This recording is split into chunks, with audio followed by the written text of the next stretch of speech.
Come on in, welcome to my home. Today I'm going to give you the best tip I have ever gotten for decluttering. And that is, don't buy so much stuff. I know everybody's really big on decluttering everything. In fact, right now, I'm doing my one shelf a day. I've already worked my way to the garage. But there's something even bigger and more important about that, and that is your stuff. If you keep decluttering things, but yet cluttering it back up with the same stuff, there's a problem. We need to address that problem head on instead of just tackling the result. It is super easy, and I mean super easy, to look at decluttering with the stuff that you have and be like, hey, someone needs to do something about that. And forget that that stuff got here somehow. And the somehow is more important than the actual act of decluttering. Because I can declutter all day, but if I keep bringing in new stuff, what was the point? So then we have to look at, why do we buy stuff? And there are lots and lots of reasons. One of the biggest is we don't know what we have. And that's a big thing to think about. If you have no idea that you already have 7 black shirts, yet you go out and you see a nice black shirt and you buy it, well, okay, that's an issue. One of the things that you can do is make sure that you have a great inventory of what you have. This isn't just like the big things. You can have grocery inventories, you can have clothing inventories, you can have a home inventory. I have done a great video on home inventory, click that card. So that way when you go to buy something, you're looking at this going, yes, I already have that. Or you can just dig around and, don't do that, because you're not going to dig around. It's going to be much easier to just go out and buy something than it is to search for what you already have. Another reason people buy stuff is simply because they think it's going to change their life. It's going to make them happier, better looking, exciting. It probably isn't. Maybe it's going to make your life easier by having this kitchen gadget that you're never going to use. And I'll admit, I've been guilty of that. I have bought enough kitchen gadgets over my lifetime to, probably give all of you a kitchen gadget, which is sad. But the thing about this is, do you need it? Will you actually use it? Where will you store it? Because that's one of the things that I've been reading about. Before you buy something, if you're worried about cluttering up your stuff and having extra clutter, think about, where am I going to store the item that I am planning on buying? Because a lot of times, especially when it comes to home decor, we're like, well, I'm going to buy this item, it will look great. Well, where am I going to put it when I'm not using it? This can be really true with kitchen gadgets, because it might be wonderful to have a baby fryer or an air fryer or Instapot, but unless you have a place to put it, how wonderful is that? Then suddenly your counters are loaded with things and you're not using them. And then ask yourself the big question of, will I actually use it? I did the Instapot review and I found that realistically, no. I really do like using the slow cooker. I think it's more versatile, and it just made my life easier. There are lots and lots of people who love Instapots, and I think that's great. You can do you. I mean, make yourself happy, but make sure that you aren't just buying something for the idea that's going to make your life easier versus how you really live your life. When I talked about getting a bread maker or getting a stand mixer, lots of people fall in love with the whole idea of, I'm going to do this all the time. Then when it actually comes to the practicality of it, it just sits there on the counter. And that's another thing to think about. When you buy something, look at it and say, how much do I want to put this on display? Because if you're buying something and you aren't willing to put it on display, do you really want to buy that item? I mean, there was at one point where, back in ye olden days, where they really did look at, how can I make this item look pretty, look universal, so that way when people put it out on their counter, they're not going to want to hide it away. For everything from can openers to toasters looked better. But nowadays we don't do that. Nowadays we're worried more about practicality and less about how long will it last. And that's another thing to think about. One of the things that we do is we buy stuff because other things break. And then we don't want to throw it away because, we spent a lot of money on this. And I can take it down to the repair shop, or maybe I can do the repair myself, but I'm never going to do that. Okay. And then other people were telling you, well, it's okay if you buy it secondhand. No, it's not. It's not okay just because you just bought something secondhand if you're not actually going to use it. Sure, you might be delaying that thing from going to a landfill, but you really aren't doing a whole lot if you're not going to use it. Now, if you buy it secondhand and you are using it, you have done a really good thing. That is wonderful.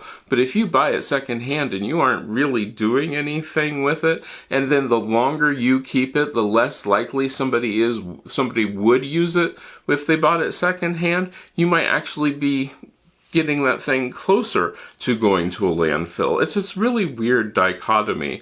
But the thing about this is really, really think about what you are buying. Now, one of the things I like to do is I like to look at my stuff and say, hey, how else can I use this? There are lots of things that you don't have to use the way that they are intended to. Let's take this pillowcase.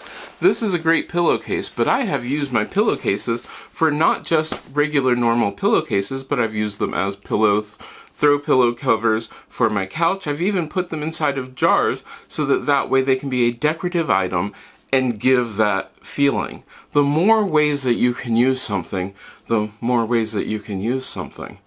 Also, don't just get rid of stuff. A lot of people in the home decor realm, yeah, I guess that's what we'll go with. The home decor realm think of, well, I'm going to buy this thing, put it up for a little while, and then I can get rid of it. With the hopes that maybe someday, possibly, it could sell at a secondhand store, which we all know that most of the stuff that goes to secondhand stores actually doesn't sell. So that's its own problem. So what if you held on to that item and then you could use it later on down the road? That is another way to keep from getting clutter. Once you, like we said at the beginning, you've decided where you're going to store this item before you even brought it into your house, then you have the ability to hold on to that item and then bring it back out. Because here's what's really cool. You can save yourself a ton, and I mean an absolute ton of money, by holding on to stuff and then refreshing your house with stuff that you already have that you haven't seen for a while. It can make your house feel amazing. Not just your house, but your clothes too. Let's say that you have an outfit that you haven't worn for a while, which I'm not really sure why you have, but hey, you might. You bring that outfit out and suddenly you can revitalize it. Maybe you're now going to wear it with something different. Maybe you're going to pair it with different things. I don't know.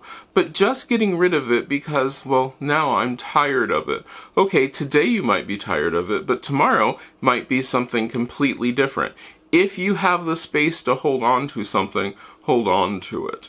And also, you might want to buy good things.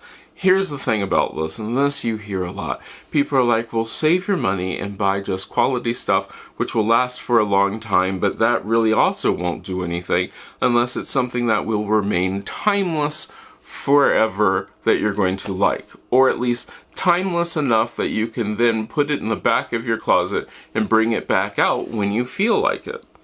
And then that also goes with the whole knowing what you have so that way you can bring all that stuff back out. So if I don't have everything on display all the time, So if I don't have everything on display all the time, that means it's not going to be out to be cluttered, which means realistically, I just need more storage spaces. I don't have to declutter if I have a home for everything. And I mean a home for everything. The best part about having a home for everything, that means at some point when something's out, you will have empty boxes or empty crates or empty drawers, and guess what? That's absolutely fine. You don't have to fill up everything. Having the empty space is a wonderful, wonderful thing. It's great. It's wonderful. But also, if somebody gives you something that you do not love and you're just not absolutely crazy for it, it's okay to not take it. Just because you've seen something and you were like, oh my gosh, in that picture, it looked wonderful, I have to get it. And then when you see it, you're like, yeah.